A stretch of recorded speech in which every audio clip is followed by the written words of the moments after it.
And what I mean by that is, somebody says, hey, Dov, do you want to go skiing? And I go, sure, you're cute. I'll go skiing. Now, I don't particularly like skiing, but I'll go skiing because I want to be with you. Now, that's great because that gives us an opportunity to open up and discover new things about ourselves, and that's fantastic. But it's very important to say, generally speaking, not keen on skiing. Let's be honest about it. Not keen on it, but I'll go with you because I want to be with you, and maybe I'll discover something about it that I didn't know before, and maybe I'll enjoy it. Yeah. That way, if I drop out of it a year later, I can, I told you, I was honest with you, that's not really my gig. So part of the challenge is that we don't really show up real at the beginning of a relationship we want to impress. Yeah. I understand that, but you still got to...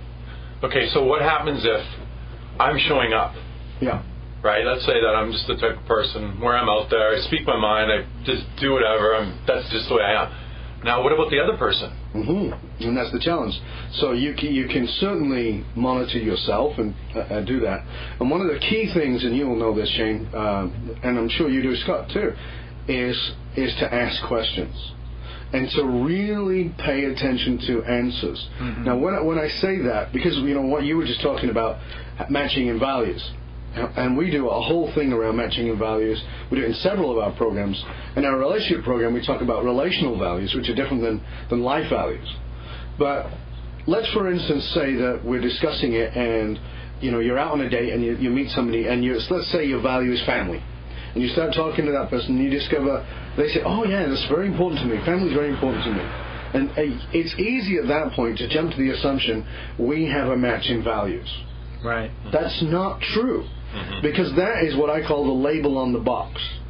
The label on the box says family. On your box it says family, and on my box it says family. Great, we have a match. Open up the box, we may find this very different. So, for instance, if somebody says to me, is family a high value for you? It's in my top 10. It's not my number one, it's in my top 10. And I say to that person, well, where is it for you? Oh, it's definitely in my top 10. In fact, it's in my top 5. Fabulous. Do we have a match? Apparently, surfacely. Now I say to you, well, what does family mean to you? Because that's an important question. And that's how you get to check whether somebody shows up. What does that mean to you? This is what is going to decide what's in the box. Well, family means to me that I have to live close to my mom. I have to be in touch with my dad every day. My brothers and sisters and I hang out every Sunday for lunch. That kind of thing. Okay, that's what family means to you. Oh, well, what does it mean to you? Well, family to me means that I have a spiritual family. These are people that I have a connection with who are not related to me necessarily by blood. They're the people that I like to hang out with who we are supportive to each other of our growth and of our development. We joke around, we can play around, but we can be very deep and very serious. That's family to me. Oh. Well, what about your blood family? Well, they live in other countries, and it doesn't matter if I don't see them, particularly every Sunday. Now we find we've got a very big mismatch. Right. The labels match, the contents didn't. And that's a very important thing when it comes to relationships, is to ask that second question. So not only what is the most important thing to you, but what does that mean to you? I think that's very important. What I've seen happen on my date, because, I know some of this, and I asked those questions. And when I asked those questions, what I really seen was she actually listened to me and repeated the question back to me, and then she started answering, and she was really listening. She was really taking it in. As I calibrated her, she was taking it all in, and that was really important to me. That's a great key, because when I was saying before about, hi, I'm Bob, who do you want me to be?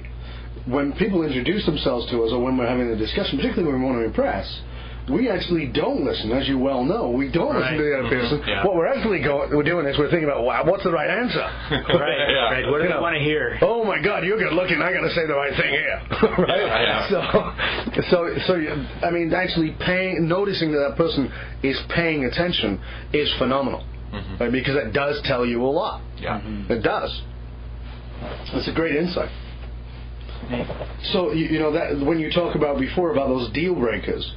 We talk about the relationships, particularly for a single person, is like shopping when you're hungry.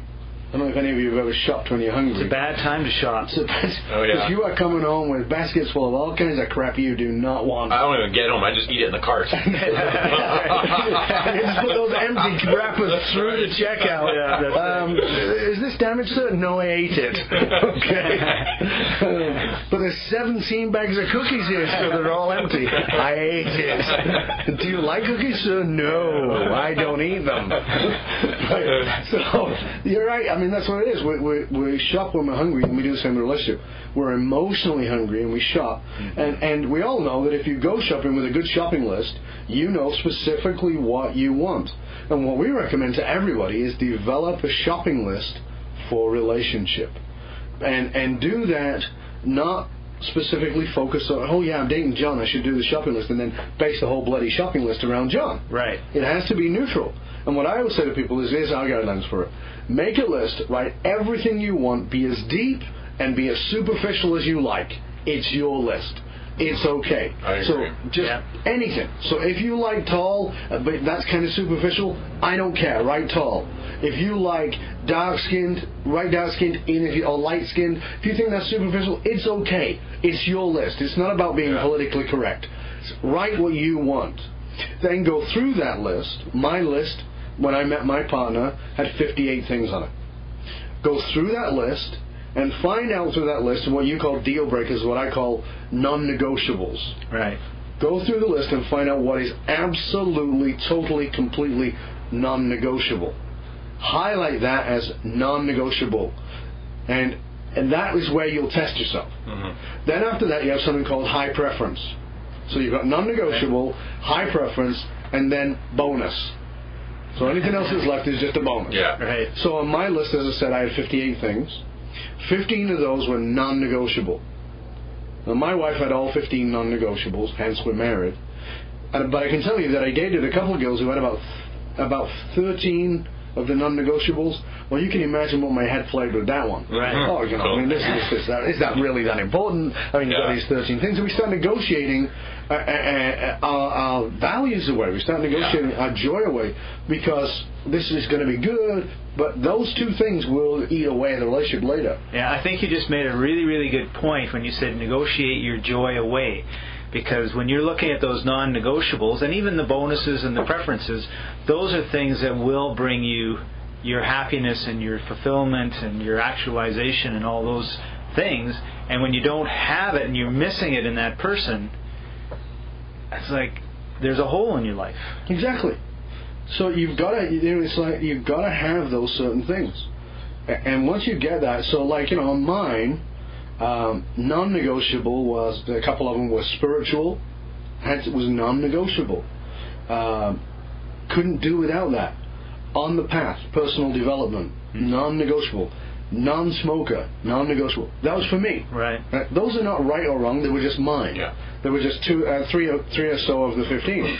There was also high preferences. Now, high preference for me, just a personal preference, not particularly politically correct, but I liked women of color.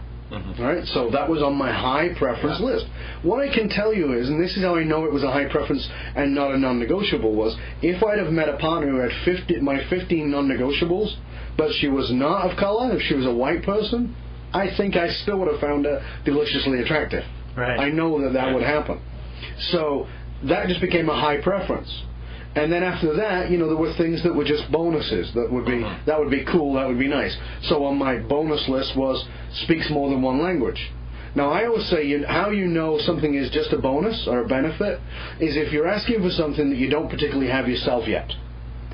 So I speak English, a little bit of Yiddish, and a lot of rubbish. Those are my three languages. I speak probably a sentence in about 8 or 9 languages, but not much more than a sentence. Yeah, right. My wife actually speaks about 4 or 5 languages. Speaks them well. She speaks 3 of them very well, 2 of them a heck of a lot better than I do, but good enough that she can have conversations with people of that nationality. That's how I knew it was. Those were just a benefit, a bonus. Right. Yeah. Right. So so it's like looking at those things.